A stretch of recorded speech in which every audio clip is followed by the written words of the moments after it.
There's a serious chance that we will be getting a new member of the Straw Hat Pirates very soon, and I don't think it's a stretch to say that most fans weren't expecting this at all. Especially after that Yamato debacle at the end of Wano that most fans are just getting over. And it's not weird to say that some of the radical fans are never gonna get over. Which y'all definitely know is true if y'all saw the fallout at the end of Wano from all of the fans. So yeah, the thought of a new crew member, and especially this character, blows my mind. If you haven't read the chapter, then you're probably on the edge of your seat right now, just screaming out to just tell you who it is. But if you haven't read the chapter, then you should definitely go read the chapter right now. Yeah, skedaddle, get out of here. Yeah, y'all like my North accent? Y'all know I'm from the North. But yeah, guys, just kidding. Avoid these spoilers and go enjoy the chapter for yourself. And then you can come back and support your boy with likes, subs, and all of that good stuff and enjoy this review discussion. Or, I mean, you can like and subscribe now, go read, and then still come back and maybe even leave a comment after that. It really doesn't matter as long as those buttons get smashed. Okay, but now that we've gotten all those spoiler warnings out of the way, let's get into this new member or possible new member of the Straw Hat Pirates. It is strongly looking like it's gonna be Dr. Vegapunk. With a big reveal of his during this chapter, it's definitely looking like he's Straw Hat material, and I definitely wasn't expecting that probably until last chapter. But yeah, that might not even be the most exciting and craziest thing to happen in this chapter. We also get a fateful reunion with Rob Lucci and Monkey D. Luffy, possibly getting soon a rematch, which, whoo, guys, would be crazy.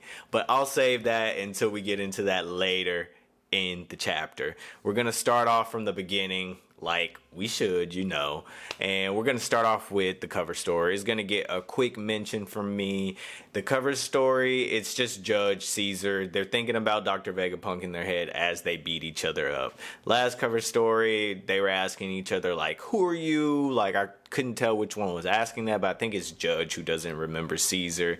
But they're still both deadbeats and less than Vegapunk, so of course, even when they're just talking to each other, beating each other up, they're still thinking about their inferiority complex with Dr. Vegapunk. But yeah, on to the chapter. So one thing I definitely want to bring up is that I am really curious, and I will be looking out for this, the part that they left Zoro and Brook behind, and a lot of us were thinking that that was possibly because they were going to intercept CP0, which I think Oda kind of left those breadcrumbs to make us think that. But with what's going on, I'm honestly thinking there's going to be another force that's going to enter this and be a big surprise and a very scary force. I don't quite know what it is, but I see Oda kind of leaving the breadcrumbs, especially on my second, third read of the chapter. It's the fact that the CP0 ships, or the CP5, CP7, and CP8 ships have disappeared after they visited this island. And Dr. Vegapunk was pretty adamant in saying, no, it wasn't me. Those ships left. I promise you, they left from the island and they were safe. But Lucci seems like he's not lying about those ships disappearing, because why would he exactly? So I think there's something else near here that's gonna be a problem. That's the reason these ships are disappearing, that Vegapunk has no clue about. And I think that's why Zoro and Brook were positioned outside of the rest of the crew, and that's going to be their purpose. Because I was thinking, I don't think the crew is going to get captured. There's no way. So I'm thinking that Zoro and Brook are there, and they're going to be the ones to encounter whatever this mysterious force is that is causing these ships to disappear that no one knows about. I'm very excited about this, though. I think Oda's going to go big with this one. Okay, but enough of that. On to possibly the biggest part of the chapter, where Vegapunk reveals his dream, which is prime Straw Hat material. Vegapunk reveals that his dream is basically to supply free energy, make it readily available for everyone in the world, and he thinks this will basically eliminate war, because most wars are over resources or over energy, which I don't know if this is 100% true. I think this thinking's a little flawed. I think even if resources were readily available for everyone, I still think people would try to monopolize resources, and I still think people would fight about other things that aren't even resources. But it's an amazing dream. It's so noble, it's so respectable. It made me like him a lot more and feel a lot more humanity for him. So I really like that he revealed his dream. And I think this dream is actually very similar to Luffy's dream in some way. It's going to be something with the whole world that's kind of childish like Vegapunk's. Vegapunk's is a little bit more scientific, but is definitely childish like dream. But I think the difference is gonna be key. I think Luffy's dream is a lot more selfish. Luffy even says here, like, oh, it's nice you want to help people, but me myself, I don't want to be a hero. He's always reiterated that he doesn't want to be a hero. So his dream has nothing to do with helping other people. It's simply a selfish wish of his, a childish, selfish wish. So I think that's where he's kind of going to differ from Vegapunk, whether that be like he wants the whole world to be able to eat, or his friends to be able to eat, or it's going to be childish, but it's going to be rooted very much in him and his selfishness, which is prime Luffy. But yeah, a part of Vegapunk's dream of this basically undying, unlimited energy is rooted in this ancient fuel that he discovered that the giant robot was actually run on, which is very mysterious and intriguing to me, because he mentioned earlier that he wants an energy source that's in like an undying flame, or somewhat maybe like some people would say a sun.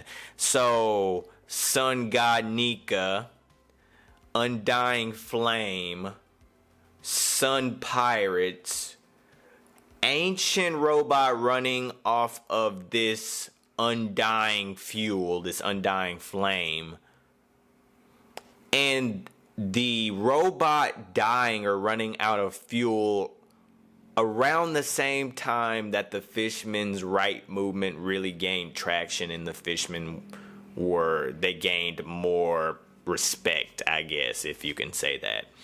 So I think Oda is really cooking up something good with this. There's too many connections with the sun, fire, energy. I think this all coincides with how the ancient kingdom fell, or how they were defeated, whether they lost this undying flame that powered everything for them. And the Lunarians with their fire, it's just Oda's cooking up something mad with this undying energy, undying flame. And I think Vegapunk's dream is gonna honestly deeply connect to Joy Boy's purpose, and even Luffy's dream in the end. Like I said, I think Luffy's dream will be a lot more rooted in selfishness in himself, and will just probably end up benefiting other people. But moving on with the chapter, LUCCI and the rest of CP0, Kaku and Stussy and some grunts, they make it on the island by abandoning their ship and using S-Bear, or the Seraphim Kuma's ability to warp them or paw them onto the island.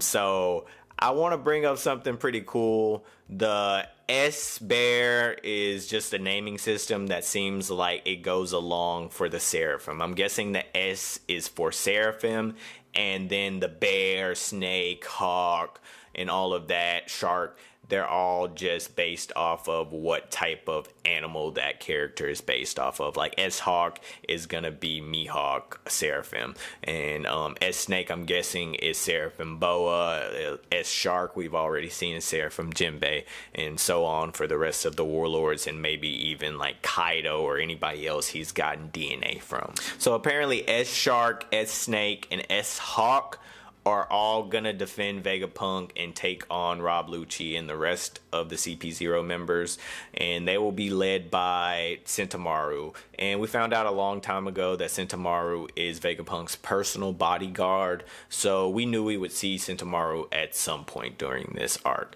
So it makes me curious to see if Smoker shows up, because I've been saying that since the beginning of this whole arc and kind of the end of the other arc, that I think Smoker is gonna be here some way or some other, and we're gonna get to see an updated Smoker. But yeah, I'm excited to see them face off with the CP0 members. That's gonna be amazing. I hope we actually get to see a little bit of that, and the Seraphims are showcased along with Rob Gucci and his new powers. I am curious though why they are so hell-bent on assassinating him now at this point. Jinbei even mentions that it would be a catastrophe if Vegapunk disappeared. Rob Lucci even says that killing a mind like that would be a mistake. So it makes me curious to think, why now? They've had to know that he's been researching the Void Century. He knows stuff about the Void Century for a long time, but he wasn't expendable then. Why now? Is he just that close to a breakthrough right now that they're just like, he's just way, way, way too dangerous, like Professor Clover? It doesn't matter what kind of mind you are, doesn't matter how you aid the world government, you crossed a line, and that's a line that anybody in the world can cross. Nobody is expendable for that. It has to be something like that. Or why is he expendable? Has he created something? Do they think he's maxed out? He still says creations are pouring out of him. Thoughts and ideas are pouring out of him. So why now?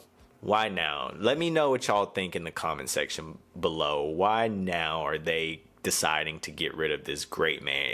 It's a world catastrophe to do that. So are they really just planning a hard reset right now? Is the world going to be reset by Eam? Is that way Vegapunk doesn't really even matter, because people aren't going to remember him anyway, because most of them are going to be dead, or whatever Eam's going to do to cleanse the world. I also want to mention that I'm glad Oda addressed something that I brought up a couple chapters ago in a discussion, that Vegapunk's mind is separate now. I was wondering how he guarded it, because I felt like leaving it in one place was kind of dangerous, and we find out this chapter that it is heavily guarded, and if he doesn't want you up there by his brain and his stratum, then you're not getting up there, because he fried the fuck out of Kaku. So yeah, I just wanted to quickly mention that, because I like that Oda addressed something that I was kind of meh about before. But finally, we get into the last and possibly dopest moment of this chapter. Well, of course we love the Vegapunk dream and all of that revealed, because that's lore piece galore. But this is hype piece galore right here. We get the reunion of Luffy and Rob Lucci. They see each other after Lucci absolutely dust Atlas. Just one six king fist or whatever thing he does with the double hand, and he messes up her face. It's crazy. I'm super curious to how this will affect Dr. Vegapunk as a whole, because Atlas, like the others, definitely have a part of his brain. So I wonder if he'll lose memory or lose brain power, or whatever she did for all of them, he'll lose. I guess she exercised. But I'm just real curious about that, and especially because Rob Lucci said that she was still breathing, which I found interesting, because I was under the impression that they were robots, but it seems like they're more living than robots, whatever that would be, and a cyborg or something like that. But it seems like they're like actual living beings, I guess, similar to what the Seraphim are, but perfected for Dr. Vegapunk. But yeah, fans get excited for this possible Rob Lucci Luffy rematch. Fans been clamoring for this for years, since this fight ended, and especially since we found out that Rob Lucci was a part of CP0, they've been clamoring for a rematch, a clash or something. And it's pretty much a consensus that Luffy should wash Lucci. Everybody expects Luffy to wash Luffy at the level he is at right now. But I also want to bring up that if Luffy can grow that much in 2 years, and since they battled, then why can't Rob Lucci grow equally as much or a lot in those 2 years? I mean, he's gonna add hockey and everything, and I know Luffy has main character syndrome, Luffy has main character perks, so it's just a different conversation. And Luffy is special, so it's just a different conversation. But I mean, if we're being realistic, if Luffy can grow that much, why can't Rob Lucci grow that much and give Luffy a run for his money without people calling it fake or an ass pull or anything else like that? Just think about it. Just food for the head, food for thought. But yeah, guys, we'll most likely get that short little clash. Oda's not gonna give us a full on like little beat down fight. We'll get a little clash. We'll see what Lucci can do. It'll kind of surprise Luffy and us, I'm guessing. I think he has advanced a lot, so it'll be cool to see the little clash. And I think they're gonna get separated somehow, and then the Vegapunk or the Seraphim and Sentomaru will get to show off, and the Straw Hats and Vegapunk, they'll escape. And I think we'll run into whatever this new issue that I was talking about, this secret issue that Oda's laying breadcrumbs for. Yeah, I think we'll run into that shortly after this. But yeah, looking like Vegapunk for Nakama. We got an official dream for Vegapunk, which is huge. Straw Hats need that. He's goofy, quirky. He fits for right now. I don't know if it's gonna be a permanent member. That'd be definitely like way like a stray for me. But I can definitely see him being kind of like a VV and traveling with the Straw Hats for a while. I think he will definitely be there when they reach Laugh Tale, when they reach the Void Century and learn everything. I think he's going to be there. I think he's kind of taken along with Robin, Clover's will, but more on the scientifical aspect of Clover's will, where Robin is more of the historical and putting together the pieces of history aspect of Clover's will. So yeah, guys, it was an amazing chapter. I loved it. I'm here for it. I'm here for Vegapunk joining. Let me know if you're here for Vegapunk joining. If you like the video, then please give me a thumbs up and like the video. Please subscribe.